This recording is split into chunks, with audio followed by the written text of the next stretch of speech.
Yes guys, this side CACA में Ashutosh Lata from Jaipur Rajasthan for you all. So guys, स्वागत है आप सभी लोगों का एक बार फिर से लाटा प्रोफेशनल एकेडमी के प्लेटफॉर्म पर, जहां पर कॉस्टिंग आसान है। दोस्तों, लास्ट लेक्चर में कुछ गले के इश्यूज के कारण से मुझे पार्ट ए को बीच में ही स्टॉप करना पड़ा। दैट मीन्स इस लेक्चर को part A and part B में ब्रेक करना पड़ा। अभी आज मैं आप लोगों के साथ पार्ट बी का डिस्कशन करने वाला हूं एंड इसमें हम लोग स्टार्ट करेंगे from question number 24। So without wasting a single minute, let's move towards question number 24। Then इसके बाद में हम लोग आपके साथ डिस्कस करेंगे कुछ अलग सेल्स के कुछ फर्दर वेरिएंसेस को। तो आइए फटाफट से देखते हैं क्वेश्चन नंबर 24 क्या कहता है। इस क्वेश्चन को आप लोगों को रिवाइज कर लेना है।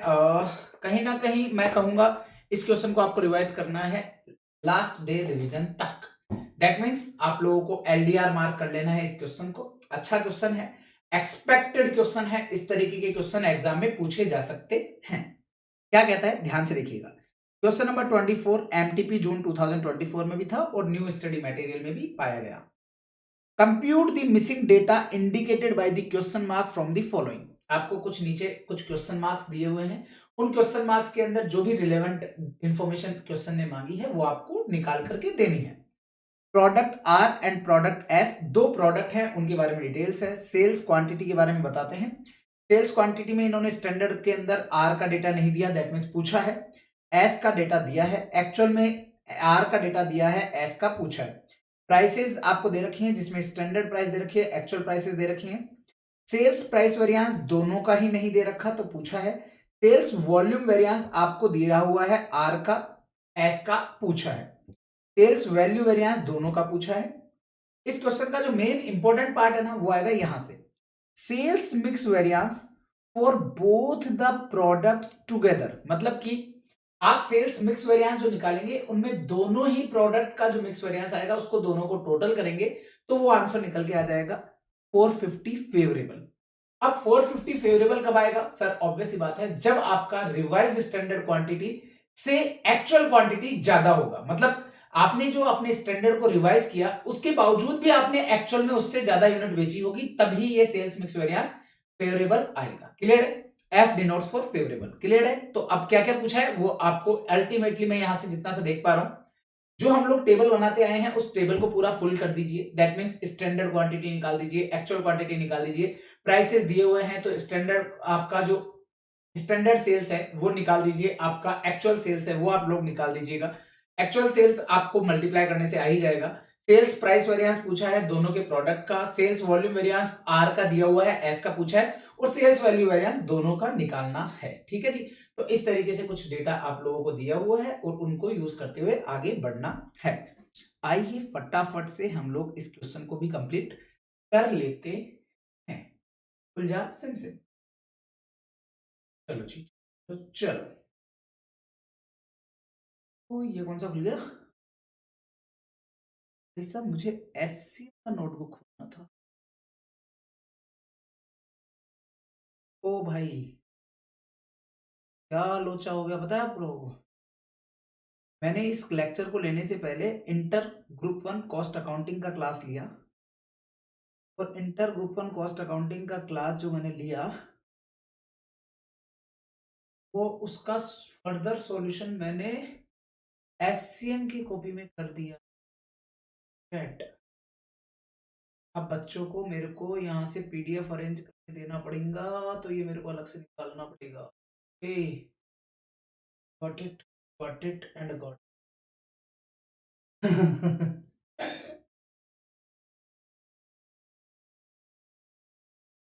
बड़ा लोचा हो गया। इंटर में हमारा मटेरियल चैप्टर चल रहा था, स्टैंडर्ड कॉस्टिंग का ये क्वेश्चन हमारा यहाँ पे कंप्लीट हुआ और मैंने यहाँ से मटेरियल यहीं से सॉल्व करना चालू कर दिया। नहीं, इसमें मैंने केवल एक ही सम कराया, बाकी आगे की तो मैंने सही करा दी क्या? आगे की मैंने कॉस्ट अकाउंटिंग वाली कॉपी में ही कराया क्या? जय हो, जय हो। बहुत ही बढ़िया। मतलब एक सम है जो कि मैंने इंटर का, एक सम मैंने फाइनल के अंदर करवा दिया। क्वेश्चन नंबर 5 इंटर का था, उसके बाद में क्वेश्चन नंबर 6 मैंने फाइनल वाली कॉपी में कर दिया। ओके। क्वेश्चन नंबर 6 को मेरे को वहां पर एडजस्ट करना पड़ेगा। ओके ओके ओके, कर देंगे, not any big issue. PDF को मर्ज करना पड़ेगा, तो मर्ज कर देंगे, बट वो पेज नंबरिंग का थोड़ा सा पंगा रहेगा, उस हिसाब से मैनेज करना पड़ेगा। तो हो सकता है गाइस, आप लोगों को मैं पहले बता देता हूँ, आप लोगों को अगर मैं इसका पीडीएफ दूंगा ना, तो आप लोगों को ये वाला एरिया ना ब्लैंक नजर आएगा। ब्लैंक नजर कैसे आएगा? क्योंकि यहाँ पर ये वाला जो क्वेश्चन, या मैं इसको मैनेज कर ही देता हूँ, मैं वीडियो को पॉज करके इसको मैनेज कर देता हूँ फाइल को, देन मैं वापस से रिकनेक्ट करता हूँ आप लोगों को। यस गाइस, सो फाइनली मेरी तरफ से ऑल करेक्शन डन। जो ये छोटी सी मिस्टेक हुई, जिसके कारण से मेरे पूरे पूरे 15 से 20 मिनट लगे इसको मैनेज करने के लिए, क्योंकि स्टूडेंट्स को ना फ्री रिसोर्सेज के अंदर मेरे हैंड रिटन सॉल्यूशंस चाहिए होते हैं, तो दैट्स व्हाई वो मुझे अरेंज करना पड़ा।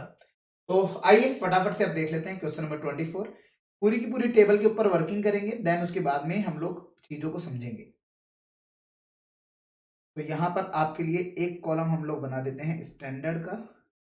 स्टैंडर्ड में एक कॉलम हो जाएगा स्टैंडर्ड क्वांटिटी का, एक कॉलम हो जाएगा स्टैंडर्ड प्राइस का, एक कॉलम हो जाएगा स्टैंडर्ड कॉस्ट का, एक बड़ा कॉलम हम लोग ले लेंगे हमारी रिवाइज स्टैंडर्ड क्वांटिटी का, एक कॉलम हमारा एक्चुअल का। एक्चुअल के अंदर हमारे सब कॉलम्स आ जाएंगे, actual quantity, actual price and actual.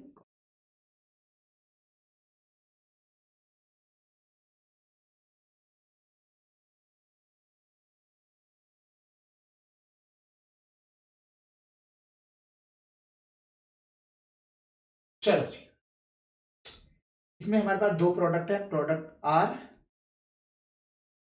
और प्रोडक्ट एस। स्टैंडर्ड क्वांटिटी की बात करें तो आपको आर की नहीं दे रखी, एस की दे रखी है 400। जो जो मुझे डेटा दिया हुआ है मैं केवल वो पहले फिलअप कर रहा हूं, देन फिर हम लोग देखेंगे कि हमारे कौन से वाले फिगर्स से कौन सा वाला मिसिंग इंफॉर्मेशन हम लोग निकाल पाएंगे। एक्चुअल क्वांटिटी दे रखी है आपको आर की 500, देन आपको स्टैंडर्ड प्राइस दे रखा है 12 एंड 15,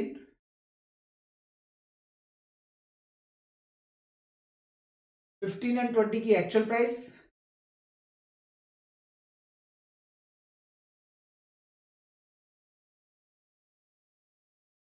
एंड आपको सेल्स वॉल्यूम वेरिएंस दिया हुआ है आर का।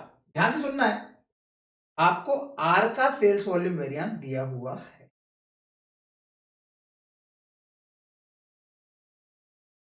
तो सेल्स वॉल्यूम वेरिएंस इसका आर का ये आपको दे रखा है। मैंने आप लोगों को ये बताया था कि फॉर्मूलाज जितने भी रहेंगे वो बिल्कुल सिमिलर टू जैसा आप लोगों के मटेरियल में थे वैसे ही रहेंगे। बस केवल अंतर होगा तो केवल इतना सा कि अगर आपका कोई भी फेवरेबल वेरिएंस, फेवरेबल वॉल्यूम आता है, दैट मींस अगर पॉजिटिव फिगर्स आते हैं तो दैट मींस आपके लिए वो एडवर्स वेरिएंस है, और अगर आपका नेगेटिव फिगर्स आते हैं तो दैट मींस वो आपके लिए फेवरेबल वेरिएंस है। एक तरीका तो है ये। दूसरा तरीका है कि हम लोग स्टैंडर्ड माइनस एक्चुअल ना करके एक्चुअल माइनस स्टैंडर्ड कर दें। दोनों के दोनों अलाउड है आपको एग्जाम में, कोई भी दिक्कत वाली बात नहीं है। तो sales volume variance of R क्या रहेगा सर? आप कर देंगे standard quantity minus actual quantity, किसकी? ऑब्वियसली आर की। तो standard quantity of R minus actual quantity of R multiply by standard price, that means ये बजटेड प्राइस ऑफ आर। अब जो भी फिगर्स आपने दे रखा है वो आप ले लीजिए। वॉल्यूम वेरिएंस आपको दिया हुआ है 1200 फेवरेबल। अब क्योंकि फेवरेबल वेरिएंस है तो मैं यहां पर उसको लिखूंगा माइनस का 1200। अब आप लोग ये मत बोल देना कि सर फेवरेबल को आप माइनस में क्यों लिख रहे हो। प्लीज आप लोगों से रिक्वेस्ट है, कंफ्यूज नहीं होना है। सेल्स और कॉस्ट ऑल टुगेदर अपोजिट है। कॉस्ट का ज्यादा होना एक ऑर्गेनाइजेशन के लिए लॉस है, वहीं सेल्स का ज्यादा होना एक ऑर्गेनाइजेशन के लिए प्रॉफिट है, मतलब बेनिफिशियबल है। तो सेल्स का ज्यादा होना अगर बेनिफिशियबल है तो अकॉर्डिंगली कॉस्ट का ज्यादा होना बेनिफिशियबल नहीं होगा। जस्ट अपोजिट होगा। तो सेम वही सिचुएशन है, मैं फॉर्मूला का जो आपका एल्गोरिथम है वो बिल्कुल सेम ले रहा हूं, स्टैंडर्ड माइनस एक्चुअल ले रहा हूं। आइदर या तो आप फॉर्मूला को अपोजिट कर दो, तब तो आपका प्लस प्लस रहेगा, प्लस फेवरेबल रहेगा, माइनस एडवर्स रहेगा, या आप अगर फॉर्मूला सेम यूज करते हो तो रिजल्ट को एडवर्स कर दो, मतलब कि माइनस है तो फेवरेबल, प्लस है तो एडवर्स। क्लियर है? तो यहां पे प्लस दिया हुआ है, दैट मींस ये माइनस है। तो 1200 is equal to, standard quantity दे रखी है क्या सर? स्टैंडर्ड क्वांटिटी तो नहीं दे रखी, तो कोई बात नहीं, स्टैंडर्ड क्वांटिटी ऑफ आर नहीं पता, एक्चुअल क्वांटिटी ऑफ आर पता है, दैट इज 500, और स्टैंडर्ड प्राइस आपको पता है 12। सॉल्व करेंगे तो आ जाएगा माइनस का 100 इज इक्वल टू, माइनस का 100 कैसे है, जो उधर 12 मल्टीप्लाई में था वो डिवाइड में आ जाएगा, is equal to standard quantity of R minus 500।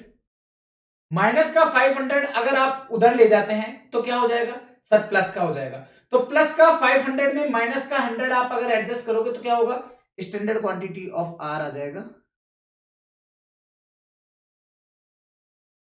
400 units, और इसे मैं बोल दूंगा वर्किंग नोट नंबर 1।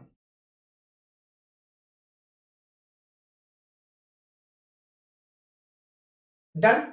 अब आप इस 400 को कहां लिख सकते हो सर? स्टैंडर्ड क्वांटिटी आ गई, किसकी आ गई? आर की। यहां लिख दोगे आप 400, और ये कैसे आया? ब्रैकेट में लिख दो वर्किंग नोट नंबर 1 से आया। तो अब क्या यहाँ पे आपके लिए कैलकुलेशंस हो जाएंगी क्या? 400 मल्टीप्लाई बाय 12, तो दैट मीन्स ये हो जाएगा आपके लिए 4800, 15 मल्टीप्लाई बाय 4 6000, ये हो जाएगा आपके लिए 800, और ये हो जाएगा आपका 10800। रेशियो की बात करें तो हो जाएगा 1:2। डन क्या? Done sir. अब मुझे एक्चुअल क्वांटिटी ऑफ एस नहीं पता, नहीं पता तो क्या मैं उसे एक्स मान लू? मान लो सर, आपकी इच्छा है। तो मैंने क्या कहा?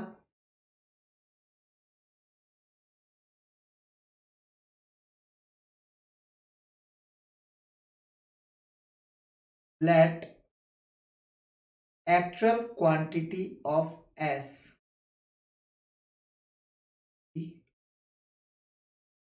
एक्स, तो हमने उसको एक्स मान लिया।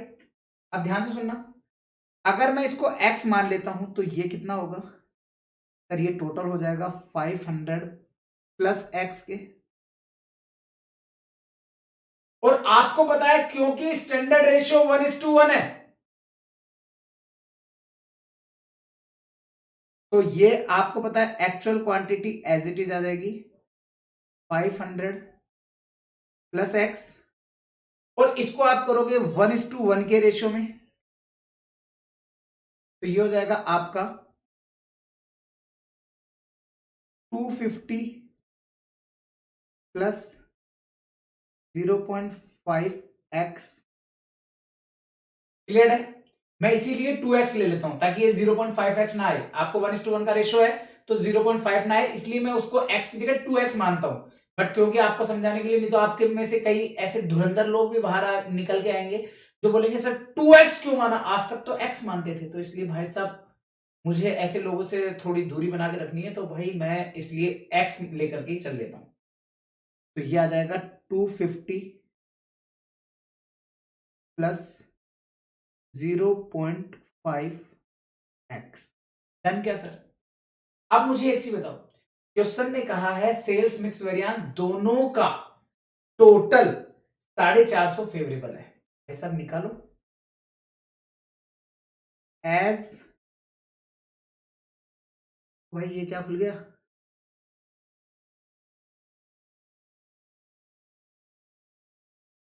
एज क्वेश्चन से, as question said that sales mix variance of both is rupees 450 favorable. As question said that sales mix variance of both is 450 favorable. अब 450 फेवरेबल के लिए क्या होगा सर? फॉर्मूला पहले बताओ सर। सेल्स मिक्स वेरिएंस याद तो करते ही नहीं है हम लोग, हमको केवल इतना सा पता है कि आरएसक्यू के साथ एक बार तो एसक्यू लेंगे और एक बार एक्यू लेंगे। अब ये नहीं पता कि कौन से वाले में लेंगे, मतलब कि मिक्स में लेंगे कि सब वॉल्यूम में लेंगे। तो ऐसे केस में घबराने का नहीं, सब वॉल्यूम नहीं मतलब कि क्वांटिटी वेरिएंस। यहाँ पर सब वॉल्यूम नहीं होता सेल्स के अंदर, उसको क्वांटिटी वेरिएंस बोलते हैं। तो ऐसे केस के अंदर आपको ध्यान रखना है, आपका आरएसक्यू क्या है? Actual quantity standard ratio. Actual quantity क्या है? Actual quantity actual ratio. तो आप देखोगे क्वांटिटी क्वांटिटी दोनों जगह सेम है, इन दोनों में रेशियो का डिफरेंस है। तो रेशियो मतलब मिक्स, इसलिए आरएसक्यू माइनस एक। तो क्या होगा? Sales mix variance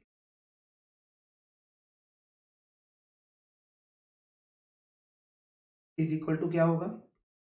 आरएसक्यू minus A Q multiply by standard price. अब क्योंकि क्वेश्चन ने आपको दोनों का जॉइंट में दिया हुआ है, जैसा कि मतलब टोटल में दिया हुआ है, तो कैसे होगा?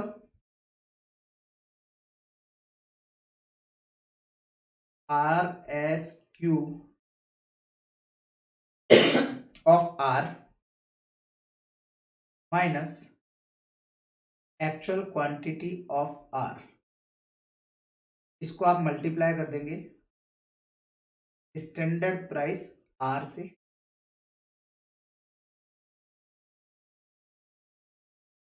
इसमें आप ऐड करेंगे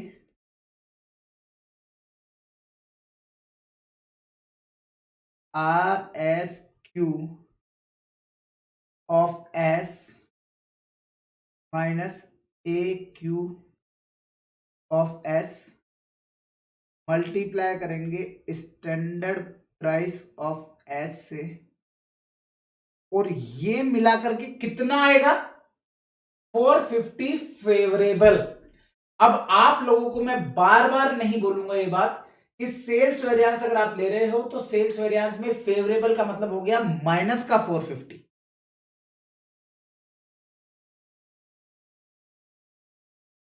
चाहो तो लिख लो सेल्स वेरिएंस है, हम स्टैंडर्ड माइनस एक्चुअल वाले फॉर्मूला पर जा रहे हैं। आपको यहां से माइनस क्यों आना चाहिए? क्योंकि अगर आपकी रिवाइज स्टैंडर्ड क्वांटिटी से ज्यादा एक्चुअल क्वांटिटी है तभी ये माइनस आएगा।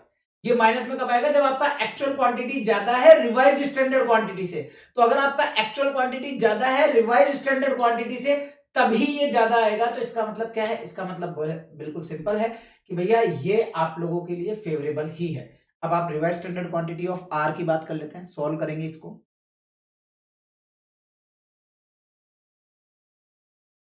250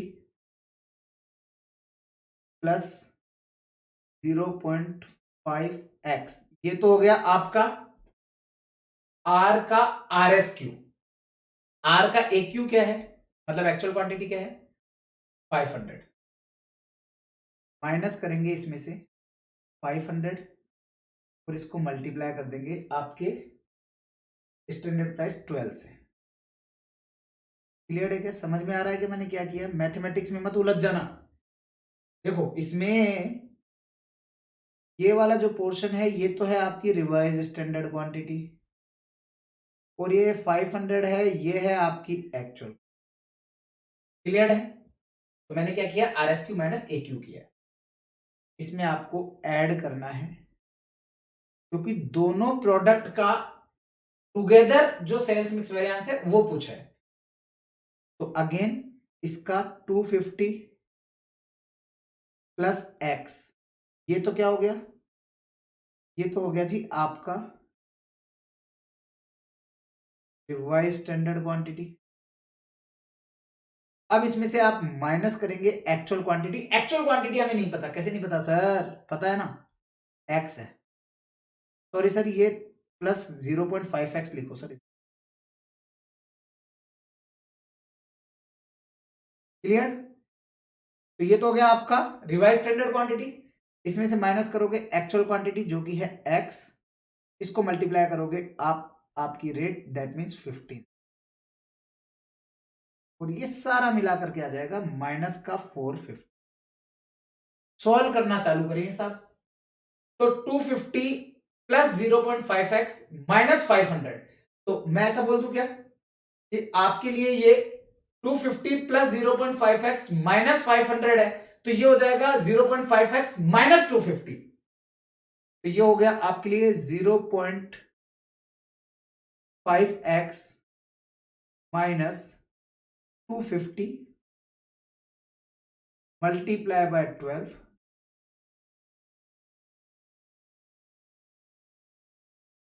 देन प्लस करेंगे, यहां प्लस का 0.5x और माइनस का x है, इसका मतलब हाफ x में से फुल x घटाओगे तो क्या बचेगा सर, 250 माइनस 0.5x, इसको मल्टीप्लाई करना है 15 से, और ये सब इक्वल टू आना चाहिए माइनस का 450। सॉल्व कर दो, तो 12 मल्टीप्लाई बाय 0.5x तो हो जाएगा 6x माइनस 12, 250 मल्टीप्लाई बाय 12 तो ये हो जाएगा आपके लिए 3000 प्लस 15 मल्टीप्लाई बाय 250 तो आएगा 3750, ये हो जाएगा माइनस 0.5x मल्टीप्लाई बाय 15 तो हो जाएगा माइनस 7.5x, और ये सारा मिलाकर के हो जाएगा माइनस का 450 के बराबर। जस्ट मैथमेटिक्स है और कुछ भी एक्स्ट्रा नहीं है इसमें, बस आपको ये समझ में आना चाहिए कॉन्सेप्ट क्या है, किसको x मानना है, उसके बाद में तो मैथमेटिक्स चलाओ, काम निकालो। सॉल्व करने जाएंगे तो क्या बचेगा सर, सॉल्व करने निकलेंगे हम लोग इसको, तो 6x माइनस 3000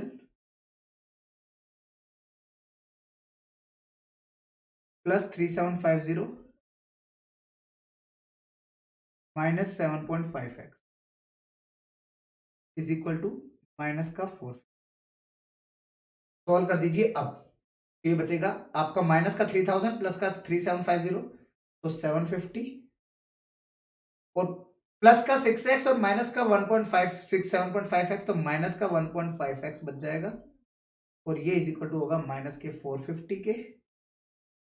आपने यहां पर क्या किया 750, अगर आपका 1.5x उधर चल जाता है और 450 इधर आएगा तो क्या होगा, या आपके 750 उधर से माइनस इधर आएगा तो प्लस हो जाएगा, प्लस का 450, ये आपका माइनस का 1.5x उधर जाएगा तो प्लस का 1.5x हो जाएगा, तो एक प्रकार से 1.5x इज इक्वल टू हो जाएगा 1200 के, तो x बराबर हो जाएगा 800 यूनिट्स के, और ये आपके लिए क्या कहलाएगा, एक्चुअल क्वांटिटी ऑफ s। और ये आ गया, अब इसके बाद में आपके लिए सारा काम आसान है, इसको मैं डाल दूंगा आपके लिए वर्किंग नोट नंबर 2,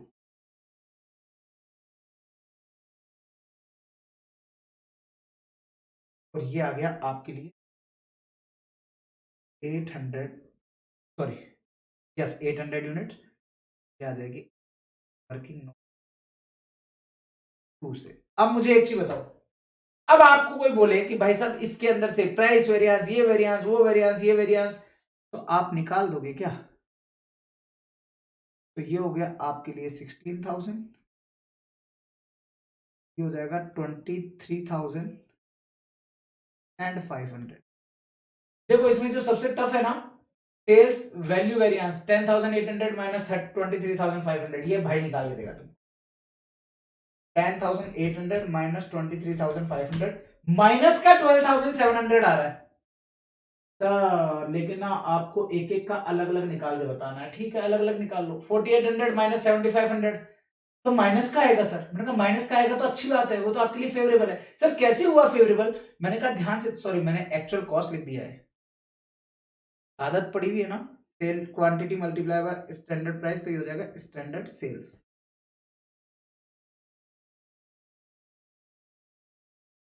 ये एक्चुअल सेल।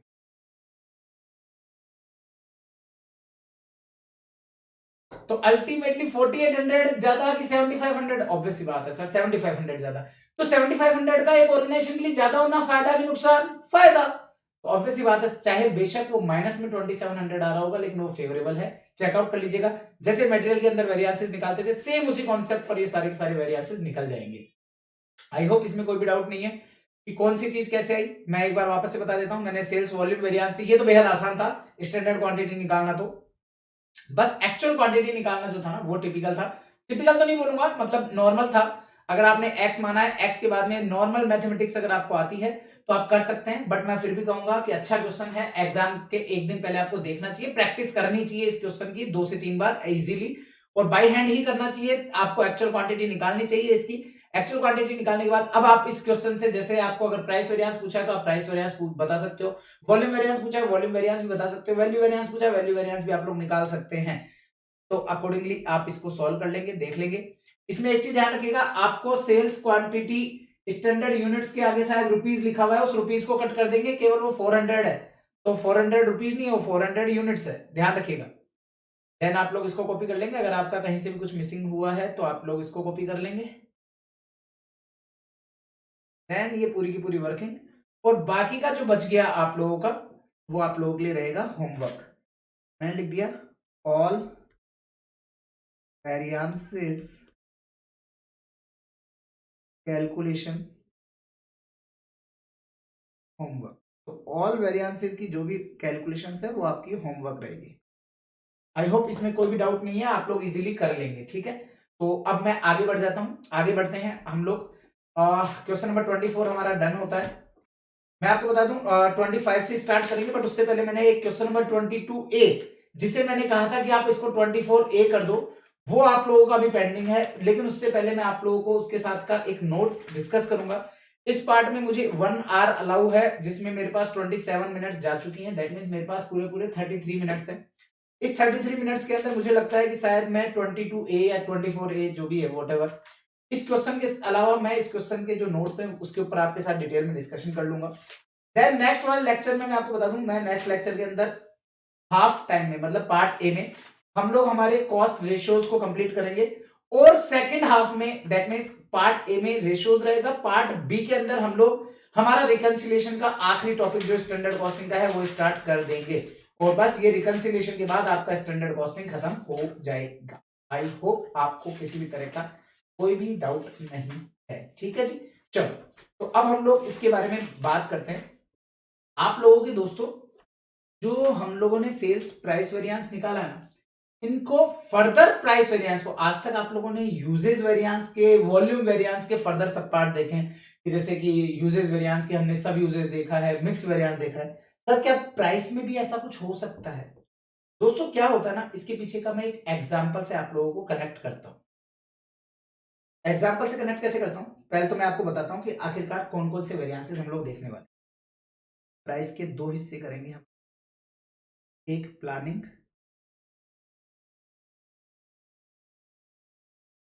एक ऑपरेशन।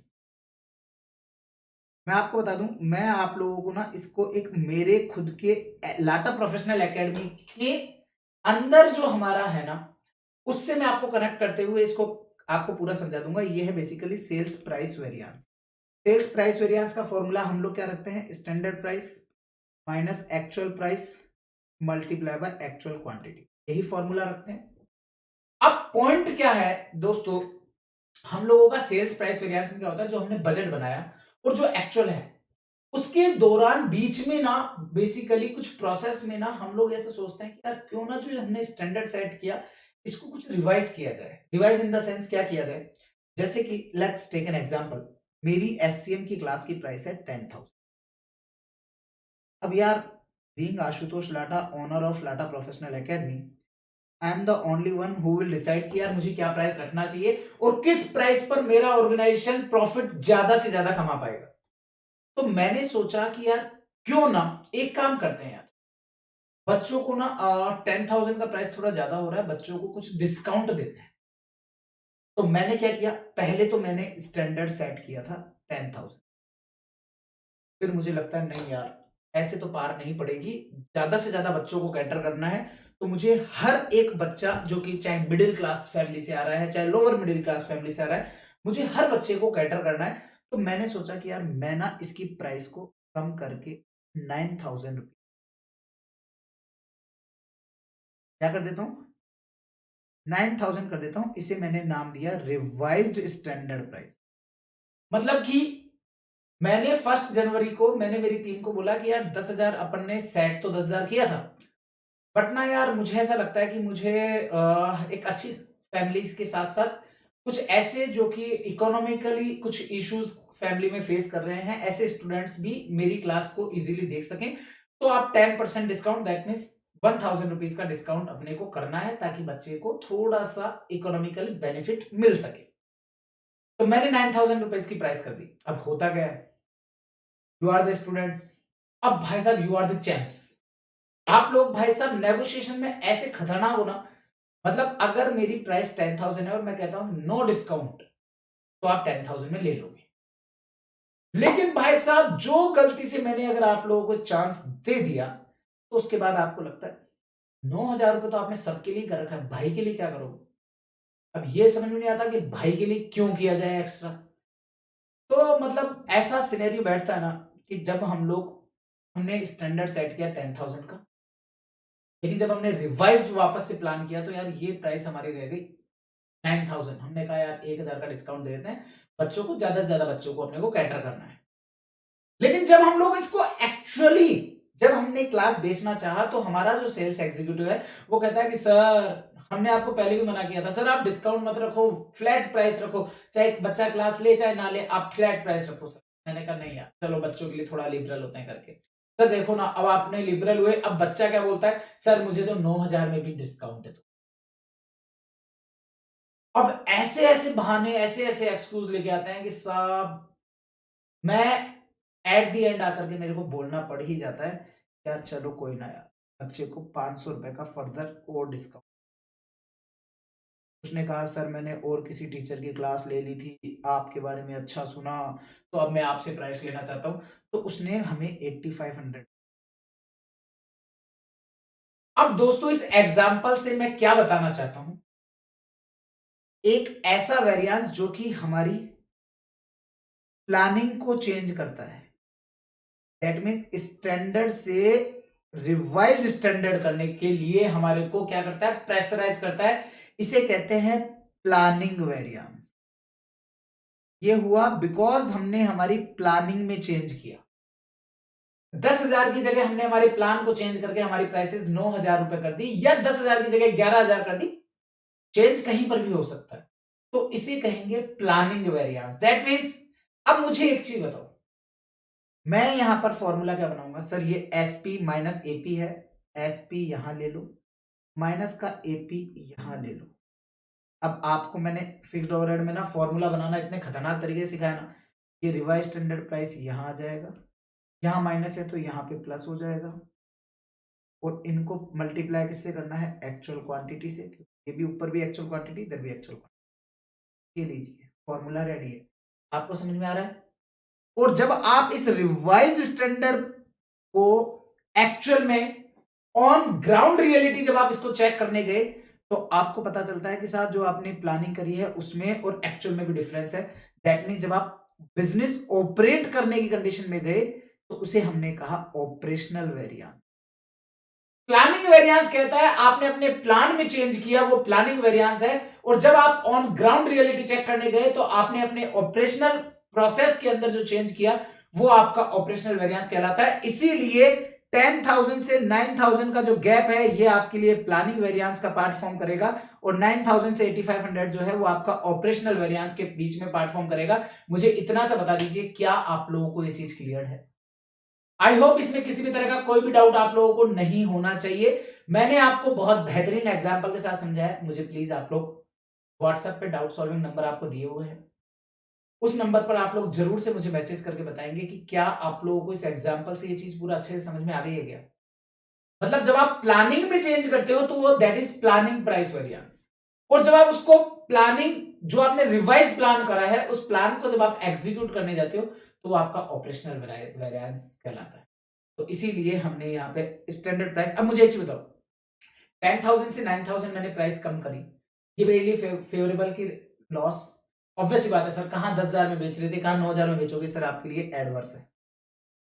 एडवर्स है तो मैंने फॉर्मूला क्या किया है सर, 10,000 माइनस 9,000, तो ये तो सर प्लस का आएगा। मैंने कहा आएगा ना, मैंने क्या कहा आएगा, क्योंकि सेल्स वेरिएंस के अंदर जो पॉजिटिव आता है वो एडवर्स होता है, जो नेगेटिव आता है जो फेवरेबल होता है। क्लियर है ना? इसलिए इस चीज का आप लोग ध्यान रखेंगे। ये आपका फॉर्मूला रेडी है, कॉन्सेप्ट मैंने इसके पीछे का समझा दिया आपको। आई होप आप लोगों को ये सेल्स प्राइस वेरिएंस बहुत अच्छे से समझ में आ गया होगा। मैं लेटर पार्ट में जाकर के इसके अंदर कंट्रोलेबल और अनकंट्रोलेबल वेरिएंस के ऊपर भी डिस्कशन करूंगा, बट वो मैं इस चैप्टर के बिल्कुल आखिरी में जाकर करूंगा। 2023 if I am not wrong, yes, June 2023 के अंदर इसी कॉन्सेप्ट के ऊपर एक क्वेश्चन आता है जो कि इंस्टीट्यूट ने अपनी बुक के अंदर भी नहीं दिया था, दैट मींस कंट्रोलेबल और अनकंट्रोलेबल वेरिएंस करके, जिसके बारे में बस जो छोटा सा थ्योरी के तौर पर इंस्टीट्यूट ने स्टडी मटेरियल में लिखा हुआ था, बट एग्जाम में वो क्वेश्चन आ जाता है तो भाई साहब हमको वो वेरिएंसेस भी करना पड़ेगा, जो कि ये क्वेश्चन इंस्टीट्यूट ने पिक किया सीए फाइनल ओल्ड सिलेबस से। वो मैं क्वेश्चन आप लोगों के साथ डिस्कस करूंगा, बट मैं बिल्कुल आखिरी लेक्चर ऑफ स्टैंडर्ड कॉस्टिंग में वो चीज आप लोगों के साथ डिस्कस करूंगा। आई होप ये चीज बिल्कुल क्लियर है। क्लियर है तो फटाफट से आ जाइएगा अब आपके एचसीएम का सार बुक पर, और एचसीएम का सार बुक में इसके बारे में क्या लिखा है आइए देखते हैं। Planning and operating variances for sale price. Sale price variance can be subdivided into planning and operational variance. The relevant formula as under. क्या है relevant formula? देखिएगा, सेल्स प्राइस प्लानिंग वेरिएंस, ध्यान से सुनिएगा, प्लानिंग प्लानिंग प्लानिंग प्लानिंग का मतलब हो गया स्टैंडर्ड और रिवाइज स्टैंडर्ड के बीच का डिफरेंस। तो this variance will cover difference between budgeted sales price and revised selling price. Budget और रिवाइज सेलिंग प्राइस के बीच का difference, that is when we revise our budget this variance will occur. कुल मिलाकर के रिवीजन जब आप करोगे, दैट मीन रिवीजन का मतलब कोर्स का रिवीजन नहीं, प्राइस का रिवीजन जब आप करोगे तो वो प्लानिंग वेरिएंस, मतलब आपने बेसिकली अपने प्लान को रिवाइज किया तो वो प्लानिंग वेरिएंस के अंदर आएगा। If revision is for increase, अगर रिवीजन इंक्रीज के लिए है तो फेवरेबल है, डिक्रीज के लिए तो एडवर्स है। 10,000 की जगह 9,000 किया था ना तो एडवर्स, 10,000 की जगह 11,000 करता तो favourable, then variance will be favourable, otherwise adverse. Actual quantity sold को मल्टीप्लाई कर दोगे budgeted sale price minus revised sale price से। आई होप क्लियर है। मतलब कुल मिला के बस्टेड प्राइस बोलूं या स्टैंडर्ड प्राइस, तो standard minus revise standard multiply by actual quantity, तो सेल्स प्लानिंग प्राइस वेरिएंस आ जाएगा।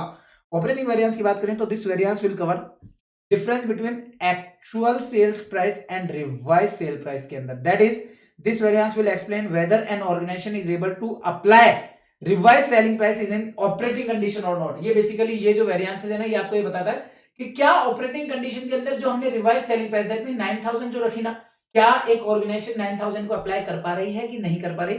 If actual sale price is more, obvious ही बात है सर, अगर एक्चुअल सेलिंग प्राइस ज्यादा होगी आपके रिवाइज से, मतलब हमने सोचा तो था कि रिवाइज तो क्या था 9,000, बट हमारे सेल्स एग्जीक्यूटिव ने बेच दिया 9,500 में, तो मेरे लिए तो फायदे का सौदा है, तो देन रिवाइज सेलिंग प्राइस, तो then variance will be favourable, otherwise adverse. Actual quantity sold revise selling price minus actual selling price का गैप ले लेंगे। आई होप इसमें कोई भी डाउट नहीं है। आइए फटाफट से अब इससे रिलेटेड एक सम जो कि क्वेश्चन नंबर 22A है, उस क्वेश्चन नंबर 22A को जो कि मैंने आपको कहा था कि इसको 24A कर दीजिएगा, तो आप लोग इसको देखेंगे क्या कह रहा है। कुछ भी लिखने की जरूरत नहीं है, मैं आपको बता दूं, ये क्वेश्चन यहां तक तो क्वेश्चन है और इसके नीचे इसका आंसर दिया हुआ, तो आपका फोकस केवल इस स्क्रीन पर होना चाहिए। मैं आप लोगों को बुक में देखोगे तो नहीं समझ में आएगा, ध्यान से सुनना, जो मैंने एग्जांपल दिया उस एग्जांपल से कनेक्ट करने की कोशिश करना। बुक में ही क्वेश्चन है, बुक में ही सॉल्यूशन है, no worry about that. Study material का सम है, the concept of sale price planning variance and sales operating variance are explained by means of the following for illustration. ये basically एक illustration था जिसे मैंने क्वेश्चन बना दिया। क्या है, ये 3 प्रोडक्ट हैं, आप इसको मान लीजिएगा पेपर 1, पेपर 2, पेपर 3, 3 सब्जेक्ट की क्लासेस हैं। बजट हमने सोचा था 20 रुपए, दैट मीन 20,000, 25,000, 25,000 में बेचेंगे। फिर हमने रिवाइज किया, 20 से 15 करा, दैट मीन 20 से 15 करना मैं यही समझ जाता हूं एडवर्स होगा। 25 से 30 किया फेवरेबल होगा, 25 से 27 किया फेवरेबल होगा। मतलब अगर रिवीजन में आप प्राइस बढ़ा रहे हो तो आपके लिए फायदे का सौदा है भैया। फिर आप रिवाइज सेल प्राइस से एक्चुअल सेल प्राइस का डिफरेंस देखते हैं तो 15 से 18 फेवरेबल, 30 से 25 एडवर्स, 27 से 28 फेवरेबल। अब आपको बजटेड सेल यूनिट का क्या करना है, अचार डालना है, क्या हटाओ, एक्चुअल सेल यूनिट को कंसीडर कर लो, हो गया फॉर्मूला रेडी, बन गया काम। अब आप क्या करना है, 20 माइनस 15 मल्टीप्लाई बाय 1900 यूनिट्स। तो 20 बजट बनाया था, 15 आपका रिवाइज किया आपने, दैट मीन्स आपने रिवीजन में 5 रुपए कम कर दिए सेलिंग प्राइस के। एक यूनिट पर 5 रुपए, तो 1900 पर 9500 रुपीज। और ये 9500 आपके लिए क्या होगा, एडवर्स, क्योंकि आपने प्राइस कम किया है। तो 9500 minus that means adverse variance. अब आप ये मत बोलना सर इन्होंने तो formula revise selling price minus budgeted selling price लिया, तो मैंने कहा कोई बात नहीं। तो अगर इन्होंने वो फॉर्मूला लिया है तो आपको घबराना नहीं है, आप चाहें तो फॉर्मूले को अपोजिट कर दो और चाहो तो रिजल्ट को अपोजिट कर दो, मतलब कि प्लस को एडवर्स बोल दो और माइनस को फेवरेबल बोल दो, बोथ आर सेम, कोई दिक्कत वाली बात नहीं है। आप चाहो तो ये वाले फॉर्मूला भी यूज कर सकते हैं। तो ये तो हो गया आपका प्राइस का, और इसी की तरह आपका हो जाएगा ऑपरेशन का। आई होप इसमें किसी भी तरह का कोई भी डाउट नहीं है। मैं एक और करके दिखा देता हूं इनमें से। 15 को 18 से कंपेयर करोगे तो आपके लिए 18 ज्यादा है, कितने रुपए ज्यादा है, 3 रुपीज से। एक यूनिट पर 3, तो 1900 पर 5700, तो फेवरेबल 5700। इस तरीके से आप लोगों का प्राइस प्लानिंग एंड आपका ऑपरेशनल वेरिएंस आ जाए। आई होप इसमें कोई भी डाउट नहीं। डन। चलो जी आगे बढ़ते हैं, आगे देखेंगे। आगे का आप लोगों को यहां पर सेल्स मार्जिन वेरिएंस दिए हुए हैं। मैंने आप लोगों को अभी जो कराए थे वो सेल्स वैल्यू वेरिएंस कराए थे आपको on the basis of values. On the basis of value मैंने आपको लिखा था यहां पर sales variance is based on turnover. अब मैं आपको कराऊंगा sales variance based on margin. अब मार्जिन से क्या मतलब है सर, मैं आपको बताऊं। अगर आप अपनी एक्चुअल प्राइस में से और स्टैंडर्ड प्राइस में से अगर आप अपनी स्टैंडर्ड कॉस्ट को लेस कर दोगे तो क्या आएगा सर, स्टैंडर्ड मार्जिन आ जाएगा। और एक्चुअल प्राइस में से भी स्टैंडर्ड कॉस्ट को लेस करना पड़ेगा तो एक्चुअल मार्जिन आ जाएगा। अरे भाई साहब, बच्चा इस जगह गलती कर बैठता है, क्योंकि बच्चे को ये पता है स्टैंडर्ड प्राइस में से स्टैंडर्ड कॉस्ट लेस करोगे तो स्टैंडर्ड मार्जिन आएगा, मतलब प्राइस में से कॉस्ट लेस करोगे तो मार्जिन है। मतलब हमने सोचा 10,000 रुपए का प्राइस है, उसमें से 8,000 की हमारी कॉस्ट है, तो 2,000 हमारा मार्जिन है। क्लियर। लेकिन बात करें एक्चुअल मार्जिन की, तो वहां पर एक्चुअल प्राइस में से एक्चुअल कॉस्ट माइनस नहीं करना। क्यों सर, मैंने कहा इसलिए क्योंकि अगर आप एक्चुअल प्राइस में से एक्चुअल कॉस्ट लेस कर दोगे तो वो एक्चुअल मार्जिन नहीं, एक्चुअल प्रॉफिट आ जाएगा। And there is a difference between actual margin and actual profit. Actual margin कहता है कि आपको मार्जिन आपने बेशक प्राइस ये रखा, बट आपको कॉस्ट स्टैंडर्ड के हिसाब से रखना चाहिए था, तो ये आपका एक्चुअल मार्जिन बनता। एक्चुअल प्रॉफिट क्या है, वो आपका ऑल टुगेदर डिफरेंट है। क्योंकि डिफरेंट क्यों है, क्योंकि स्टैंडर्ड कॉस्ट और एक्चुअल कॉस्ट का गैप, या मैं यूं कह दूं, हमने सोचा कि 10,000 की प्राइस है, स्टैंडर्ड कॉस्ट है 8,000, तो एक्चुअल मार्जिन हो गया 2,000। एक्चुअल प्राइस 10,000, एक्चुअल कॉस्ट आई 9,000, तो एक्चुअल प्रॉफिट आया 1,000। अब आप ये मुझे बताओ, ये 1,000 और ये 2,000 गैप क्यों आ रहा है, 1,000 का गैप क्यों आ रहा है? वो इसलिए आ रहा है क्योंकि आपकी स्टैंडर्ड कॉस्ट 8,000 है और एक्चुअल कॉस्ट 9,000 है। इस 1,000 के कारण से आपका एक्चुअल प्रॉफिट और एक्चुअल मार्जिन सेम नहीं है। इस चीज में जल्दबाजी में गलती मत कर देना। आप सभी लोगों से हाथ जोड़ के रिक्वेस्ट है, एक्चुअल प्राइस में से स्टैंडर्ड कॉस्ट लेस होगा तो एक्चुअल मार्जिन आएगा, एक्चुअल कॉस्ट लेस मत कर देना। आइए देखते हैं क्या कह रहा है, फटाफट से देखेंगे। इसके बारे में कोई डेडिकेटेडली सब नहीं है, ये आप लोगों के उस sales margin on profit margin.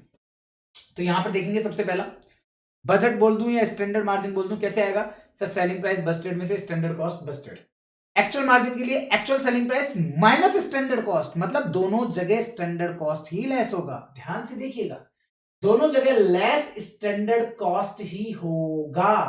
तो दोनों जगह अगर स्टैंडर्ड कॉस्ट ही लेस होगा तो क्या मैं ऐसा कह दूं, क्या दोनों के मार्जिन प्राइस वेरिएंस बोल दूं या दोनों के सेल्स प्राइस वेरिएंस बोल दूं, एक ही बात है। तो थोड़ा ऊपर से जाने लग गया, आ जाओ। ऊपर से तो कुछ जाएगा ही नहीं हमारे, सब कुछ नीचे से ही जाएगा। आइएगा ध्यान से देखिए, मेरा एक प्रोडक्ट है पेपर नंबर 6, ठीक है। मैंने इसका स्टैंडर्ड के ऊपर डिस्कशन है और ये आपका बजट, सॉरी एक्चुअल। मैंने प्राइसेस सोची कि मैं इनकी प्राइसेस रखूंगा 10,000, बट जब एक्चुअल रखने गए तो पता चला 9,000 रखी। मैंने कॉस्ट के बारे में डिस्कस किया तो मैंने सोचा कि कॉस्ट इसकी आनी चाहिए लगभग 8,000 या मैं कह दूं 7,000। कॉस्ट आ गई जी 8,000। अब ध्यान से सुनना, मैं अगर यहां पर इसका स्टैंडर्ड मार्जिन निकालूंगा तो क्या आएगा सर 10 माइनस 7 दैट मीन्स मैं इसका एक्चुअल मार्जिन निकालूं तो कितना आएगा। अब बच्चा जल्दबाजी में बोलता है 9 माइनस 8 और मैं कहता हूं ना, दैट मीन्स 2000। तो 9 आपका 9 माइनस 7 और आप लोगों का 10 माइनस 7। तो अल्टीमेटली मैं क्या बोल सकता हूं सर, यहां पर आपको इतना सा ध्यान रखना है स्टैंडर्ड मार्जिन में भी स्टैंडर्ड कॉस्ट लेस होगी और एक्चुअल मार्जिन में भी स्टैंडर्ड कॉस्ट लेस होगी। आई होप क्लियर है, इसमें किसी भी तरह का कोई भी डाउट नहीं है। अब अगर मैं इसमें सेल्स मार्जिन प्राइस वेरिएंस निकालने जाऊं, आपको पता है सेल्स मार्जिन प्राइस वेरिएंस के फॉर्मूला क्या है, प्राइस वेरिएंस का फॉर्मूला क्या होता है sir, standard price minus actual price multiply by actual quantity.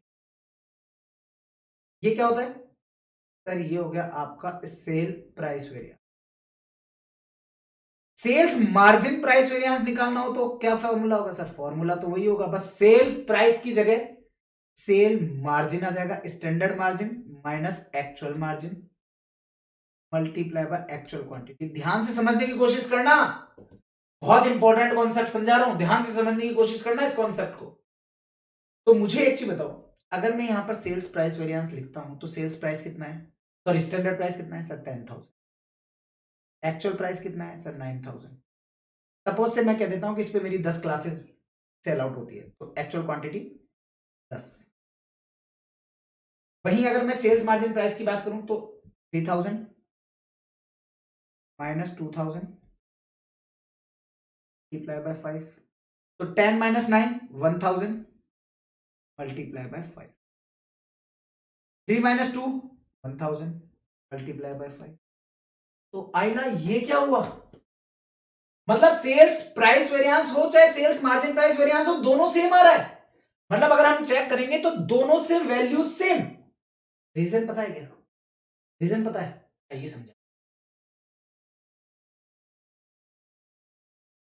दोनों से सेम क्यों आ रहा है और क्या आएगा, sales price variance is equal to होता है सेल्स मार्जिन प्राइस वेरिएंस। ये जो कॉन्सेप्ट ये जो मैंने लिख दिया ना ये इक्वेशन बेहद काम आएगी।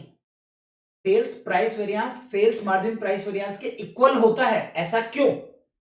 सेल्स प्राइस वेरिएंस का फॉर्मूला क्या होगा, देखो क्वांटिटी तो दोनों में एक्चुअल क्वांटिटी यूज होगी तो मैं केवल प्राइस का गैप ले रहा हूं, तो यहां पर आ जाएगी standard price minus actual price. यहां बात करें तो क्या आएगा standard margin minus actual margin, extend कर दो। स्टैंडर्ड मार्जिन क्या क्या होता है sir, standard price minus standard cost. ये तो हो गया स्टैंडर्ड मार्जिन, माइनस करो एक्चुअल मार्जिन। एक्चुअल मार्जिन क्या होता है sir, actual price minus standard cost. ध्यान रखना एक्चुअल मार्जिन का मतलब actual price minus standard cost होगा, इस चीज का ध्यान रखना। इक्वेशन को ओपन करो, ये बड़ा ब्रैकेट बड़े ब्रैकेट को ओपन करो, छोटे ब्रैकेटों को ओपन करो, तो क्या आएगा standard price minus standard cost.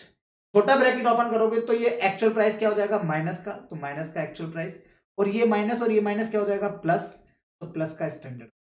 आपको पता है माइनस के स्टैंडर्ड कॉस्ट से प्लस का स्टैंडर्ड कॉस्ट कैंसिल हो जाएगा, तो अल्टीमेटली बचेगा क्या स्टैंडर्ड प्राइस माइनस।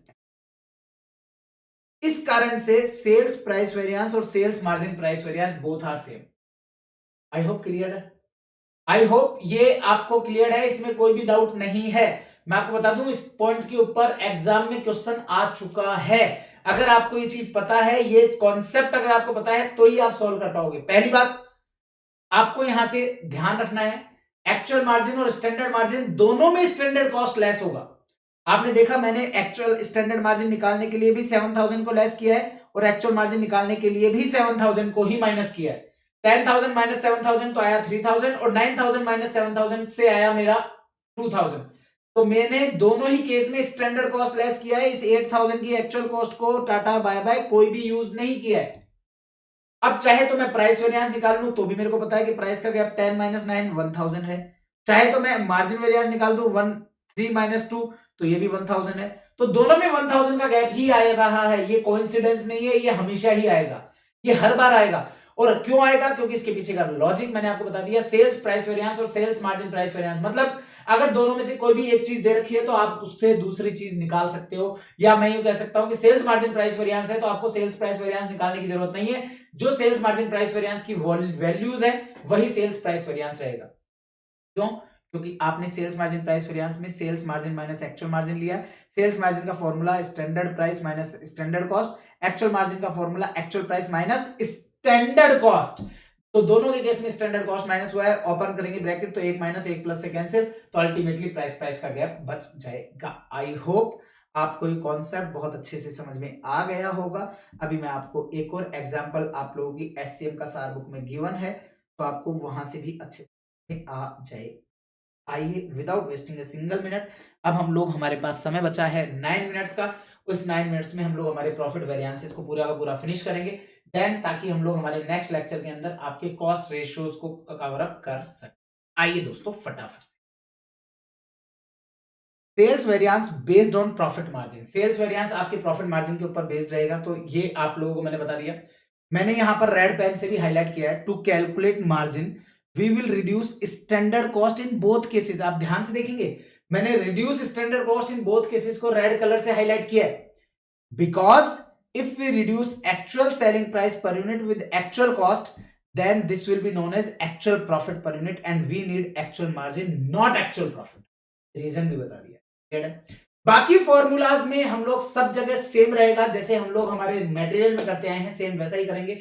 बस स्टैंडर्ड प्राइस की जगह आपका, जो हम लोग स्टैंडर्ड प्राइस यूज करते हैं उसकी जगह स्टैंडर्ड मार्जिन आ जाएगा, जो एक्चुअल प्राइस यूज करते हैं उसकी जगह एक्चुअल मार्जिन आ जाएगा, बाकी नॉर्मल है सब कुछ। वैल्यू वेरिएंस सिंपल है, budgeted margin minus actual margin. Budgeted margin कैसे आएगा सर? बस्टेड क्वांटिटी को बस्टेड मार्जिन से मल्टीप्लाई करेंगे, और एक्चुअल मार्जिन कैसे आएगा? एक्चुअल क्वांटिटी को एक्चुअल मार्जिन से multiply. Sales margin value variance is the difference between actual value of sales margin and budgeted value of sales margin, not sales margin के total को। Clear है? Same likewise volume का लेंगे तो volume के अंदर same वही सिनेरियो पूरा का पूरा एज इट इज, कि क्वांटिटी का गैप ले लो, budgeted quantity minus actual quantity multiply by standard margin. Standard को बस्टेड क्वांटिटी से मल्टीप्लाई करोगे तो बस्टेड मार्जिन आता है, और स्टैंडर्ड को एक्चुअल क्वांटिटी से मल्टीप्लाई करोगे तो स्टैंडर्ड मार्जिन आता है। ये दूसरा फॉर्मूला भी रेडी है। मतलब कुल मिलाकर के अगर आप इसके आपने वॉल्यूम वेरिएंस हमेशा से क्या पढ़ा है सर? वॉल्यूम वेरिएंस हमने पढ़ा है स्टैंडर्ड क्वांटिटी, लेकिन सेल्स का केस है तो Busted quantity minus actual quantity multiply bye जो भी आपकी स्टैंडर्ड मार्जिन की प्राइस है वो। अब आप अगर बस्टेड क्वांटिटी को स्टैंडर्ड मार्जिन से मल्टीप्लाई करोगे तो स्टैंडर्ड है, मतलब बजट को स्टैंडर्ड बोलूं या बजट बोलूं एक ही बात है। तो बस्टेड क्वांटिटी को आपने स्टैंडर्ड मार्जिन से मल्टीप्लाई किया तो उससे आता है बस्टेड मार्जिन, और जब आप एक्चुअल क्वांटिटी को स्टैंडर्ड से मल्टीप्लाई करते हो तो इसको बोलेंगे स्टैंडर्ड मार्जिन। अगर आप एक्चुअल मार्जिन से मल्टीप्लाई करते हो तो वो होता है total actual margin. Done. Same likewise इसी तरीके से प्राइस वेरिएंस आ जाएगा आप लोगों का, sales margin price per unit minus actual margin per unit multiply by actual quantity. आपको पता है स्टैंडर्ड मार्जिन को जब आप एक्चुअल क्वांटिटी से मल्टीप्लाई करोगे तो स्टैंडर्ड मार्जिन आएगा, और एक्चुअल टू एक्चुअल करोगे तो एक्चुअल मार्जिन आएगा। डन है? आगे चलो, क्वांटिटी वेरिएंस दैट मींस सब यूजेस टाइप जैसे हम लोग निकाला करते हैं, सेम वैसे की वैसा वही पूरा सब कुछ चीज। बस्टेड मार्जिन में से रिवाइज स्टैंडर्ड मार्जिन और सेल्स मार्जिन मिक्स के अंदर वही RSQ माइनस AQ वाला फॉर्मूला। मोस्ट इंपोर्टेंट जो मैंने आप लोगों को अभी समझाया सेम वही, कि sales price variance and sales margin price variance both are same, दोनों के दोनों सेम है। तो वेरिफिकेशन कर लो चाहे। सेल्स प्राइस वेरिएंस का फॉर्मूला होता है budgeted selling price minus actual selling price multiply by actual quantity. Sale margin price variance का होता है budgeted margin minus actual margin multiply actual quantity. Sales margin price variance is equal to क्या होगा? अब Busted margin per unit आपने लिया actual quantity से, तो बस्टेड मार्जिन कैसे आएगा? Busted selling price minus standard cost, और एक्चुअल मार्जिन आएगा actual selling price minus standard cost. आपने ओपन किया ब्रैकेट तो माइनस के स्टैंडर्ड कॉस्ट से प्लस का स्टैंडर्ड कॉस्ट कैंसिल, तो Busted selling price minus actual selling price multiply by actual quantity का फॉर्मूला बच जाएगा। दैट मींस इसी को हम लोग सेल्स मार्जिन प्राइस वेरिएंस कह देते हैं। Hence we can say sales margin price variance and sales price variance both answer will be same, तो दोनों से आंसर बिल्कुल सेम आएंगे। अब ये हमारे रेशियोज हैं। टाइम कहता है कि सर आपके टोटल पूरे समय का 1 आवर 55 मिनट्स इस लेक्चर के जा चुके हैं।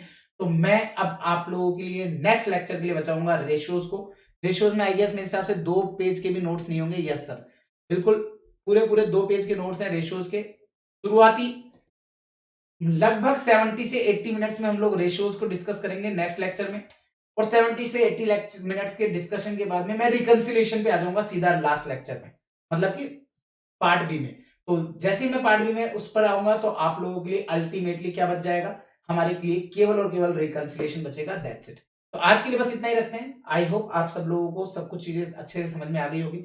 मुझे प्लीज जरूर से रिप्लाई कीजिएगा कि क्या आप लोगों को ये ऑपरेशनल प्राइस वेरिएंस वाला कॉन्सेप्ट समझ में आया कि नहीं आया, जो मैंने मेरी क्लास के एग्जाम्पल से समझाया। आई होप वो एग्जाम्पल से आप लोग आसानी के साथ कनेक्ट कर पाएंगे। मैंने प्राइस को 10,000 से 9,000 रिवाइज किया, that is revision for planning. तो वो प्लानिंग वेरिएंस है। 9,000 को जब हम फाइनल में एक्चुअली एग्जीक्यूट करने गए तो 9,000 और 8,500 का गैप, तो वो हमारे लिए कवर अप होगा, वो हमारे लिए ऑपरेशनल वेरिएंस में कवर होगा। दैट्स इट, काम खत्म। आई होप आप लोगों को क्लियर है सब कुछ।